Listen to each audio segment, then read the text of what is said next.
Salah is so important that your dua and your closeness to Allah and Allah's closeness to you is connected to how you respond to the issue of salah. I tell you, there are a few factors. Number one, you're never allowed to miss your salah. There is no scope for a Muslim to miss his salah. No scope. Unless you have overslept by mistake. Not like you put your clock for 7 o'clock and then you oversleep and you say, no, I heard the hadith in Sahih al-Bukhari. It says, Man nama an salatin aw nasiyaha falyusalliha idha dhakaraha. That whoever slept over a salah or forgot about it, true forgetfulness, they must read it as soon as they remember. So I slept. No, you set your clock for 7. That's the problem. Set it for 5 o'clock, the right time. And when you set it, don't turn it off. Get up first. Wash your face, then turn it off. Subhanallah. You might say, no, I'll disturb my wife. Get her up as well for the salah. Disturb my children, get them up for salah. So what? The house must be filled with noor at that time of the morning, wallahi. Wallahi. So you get up, then you turn off the alarm. With us, we just put our hands while we lie down, find the phone in the dark, press the button, do something, it's gone, it's off, and next thing we're snoring again. Before you know it, the rooster starts crowing. But subhanallah, even the rooster gets up very early. Do you know that? The crack of dawn, already you hear the rooster. But we are sleeping. Then when we make dua, we want Allah to reply immediately. Respond now. You know, subhanallah. But you didn't reply. So, number one, you're not allowed to miss your salah.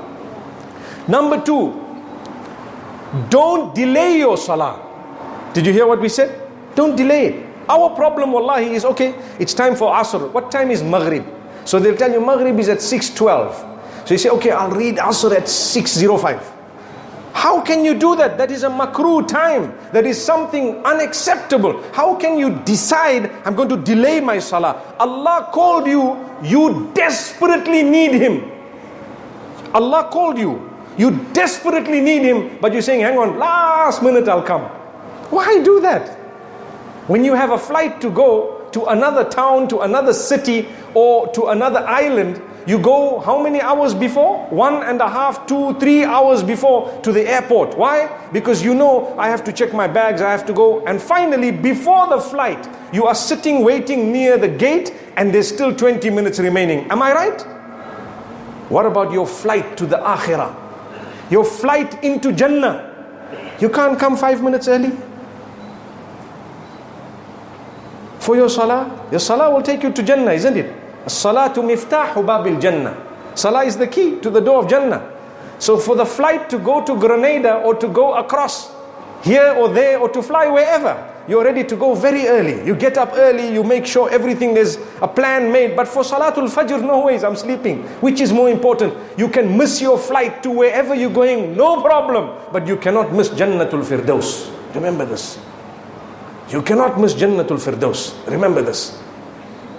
So, don't delay your salah. And don't be a last-minute.com person. When you know in the masjid, Dhuhr salah is 1:15. And you come at exactly 1:15, 1:16. First rak'ah. You know when you see the people who are late, they're always the same people. Subhanallah. I think I said that here the last time I came. Please, after salam, don't look back. Leave it. Make sure you are early. Make sure you are early for salah. We should be ashamed of ourselves that if we had a haram date, we would go early for that. But when we have the most important meeting ever in existence and we are running late for it every day, perfect it. Come on, do it right. Do it straight. You know, we are living in countries, I come from a country quite similar to this one as well, where to get to the masjid is a few minutes. There are people who drive 20 kilometers to get to a masjid and they are still early. We have to drive 2 kilometers. We have to walk for 5 minutes only. It's around the corner and we are still late. Come early for salah. Pick up some of the mushafs that are on the side and read the Quran for a short period of time. Make the dhikr of Allah. Call out to Allah. Subhanallah, Alhamdulillah, Allahu Akbar. These words will get you to Jannah. You become a friend of Allah. And trust me, if nobody is your friend besides Allah, you have succeeded. And if everyone is your friend besides Allah, you have failed.